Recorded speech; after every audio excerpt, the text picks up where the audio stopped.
अस्सलाम वालेकुम दोस्तों, welcome back to Tech Toll Gate. कैसे हैं दोस्तों? आज की वीडियो भी बहुत ही ज़्यादा इंटरेस्टिंग होने वाली है और आज की वीडियो के अंदर मैं लेके आया हूँ आपके लिए एक चैलेंज।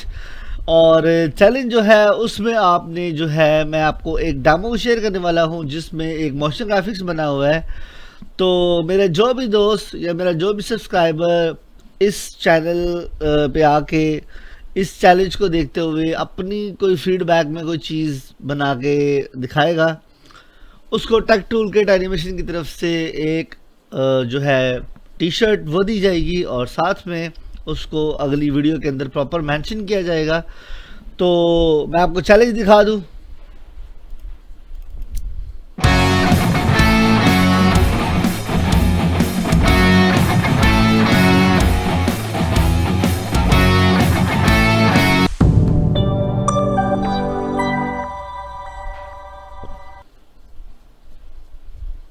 तो दोस्तों ये एक छोटा सा चैलेंज है। आई थिंक आपको इस चीज़ की समझ आई होगी कि आपने क्या बनाना है। अगर आप इस चैनल में आते हुए इस तरह का कोई अपनी मर्जी से कोई वीडियो बनाते हैं तो उसे जल्दी से बना के मेरे साथ शेयर करें, डीएम करें और आपको बहुत जल्दी ही जो है मैं आपके जो है गिफ्ट के साथ आपको मेंशन करूँगा और विद इन अ वीक के अंदर आपको आपका गिफ्ट जो है वो डिलीवर कर दिया जाएगा।